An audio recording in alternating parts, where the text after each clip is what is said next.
আসসালামু আলাইকুম প্রিয় শিক্ষার্থীবৃন্দ। মাইক্রোসফট ওয়ার্ড 2007 বাংলা টিউটোরিয়ালে সকলকে স্বাগতম। আমি একটি টেবিল নিয়েছি।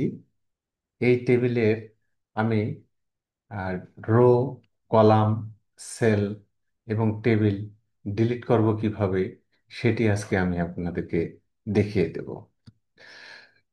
সামনে দেখতে পাচ্ছেন আমি একটি টেবিল নিয়েছি। এই টেবিলের আপনার যেটা দাঁড়িয়ে আছে উপর থেকে নিচ, এটা পুরোটা হলো কলাম, এটা পুরোটা হলো কলাম, এটা পুরোটা হলো কলাম, আবার এইটি হলো শুধু রো। বাম পাশ থেকে ডান পাশ এটি হলো রো। আমি প্রথমে এই যে গ্রুপ কলামটি আমি ডিলিট করব। এই গ্রুপ কলামে ডিলিট করতে গেলে আমাকে এখানে কার্সারটি রাখতে হবে। এই যে আমি কার্সারটি রেখেছি।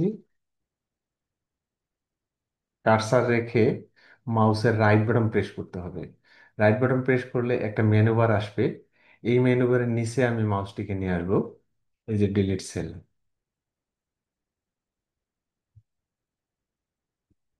একবার মাউসের লেফট বাটন প্রেস করব। প্রেস করলে ডিলিট সেলের একটি মেনু বার আসবে, ডিলিট সেল।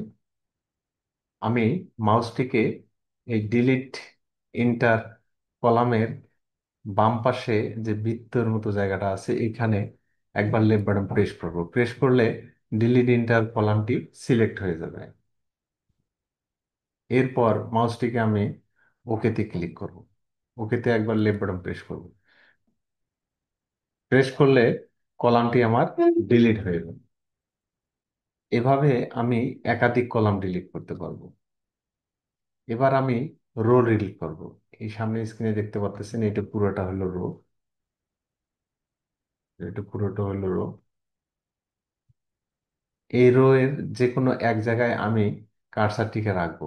যে মাঝখানে আমি কার্সারটিকে রাখলাম। এরপর মাউসের রাইট বাটন প্রেস করব। প্রেস করলে একইভাবে মেনু বারটি আসবে। মেনু বারটির নিচে মাউসটিকে নিয়ে আসবো, যেখানে লেখা আছে ডিলিট সেল। একবার মাউসের লেফট বাটন প্রেস করব। প্রেস করলে আরেকটি মেনু বার আসবে।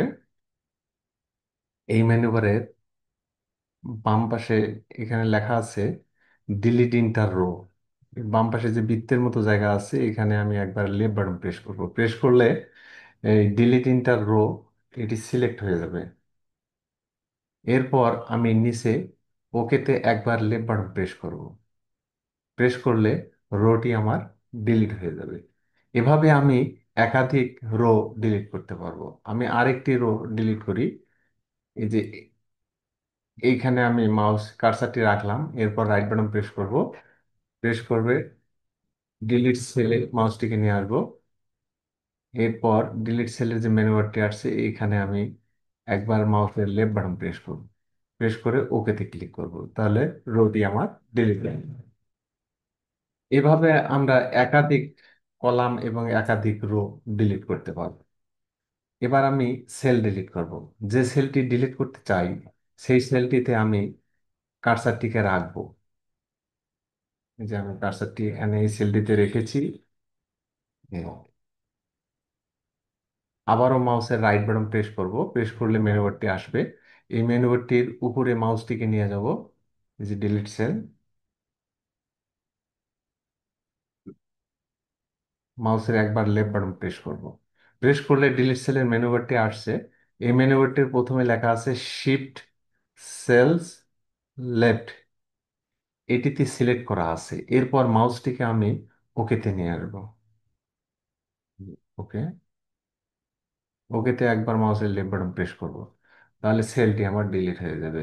এভাবে আরো একটি যদি সেল ডিলিট করতে চাই আবারও মাউসটিকে এখানে কার্সারটিকে রাখবো, মাউসের রাইট বাটন প্রেস করব। প্রেস করার পর এই ডিলিট সেলের মাউসটিকে নিয়ে যে একবার লেফট বাটন প্রেস করব। প্রেস করার পর শিফট সেল লেফট এটি সিলেক্ট করা আছে। এরপর আমি ওকেতে ক্লিক করব, তাহলে আমার সেলটি ডিলিট হয়ে যাবে। এভাবেই সেল ডিলিট করা খুব সহজ। আমি এবার পুরো টেবিলটিকে ডিলিট করব। পুরো টেবিলটি ডিলিট করলে আমি মাউসটিকে এই যে সামনে নিয়ে যাব, এই যে একটা প্লাস চিহ্নের মতো আছে, সিম্বল আছে, এইটা, এইটার উপরে মাউসটিকে নিয়ে যাব। নিয়ে যাওয়ার পর একবার মাউসের লেফট বাটন প্রেস করবো। লেফট বাটন প্রেস করলে পুরো টেবিলটি আমার সিলেক্ট হয়ে যাবে। এরপর কিবোর্ডে ব্যাক স্পেস প্রেস করব। ব্যাক স্পেস প্রেস করলে টেবিলটি ডিলিট হয়ে যাবে। এভাবেই টেবিল, কলাম, রো এবং সেল ডিলিট করা খুব সহজ। আশা করি ভিডিওটি আপনারা বুঝতে পারছেন। ভিডিওটি যদি ভালো লেগে থাকে তাহলে লাইক কমেন্টস করবেন। পাশাপাশি আপডেট ভিডিও পেতে চ্যানেলটি সাবস্ক্রাইব করবেন। আসসালামু আলাইকুম।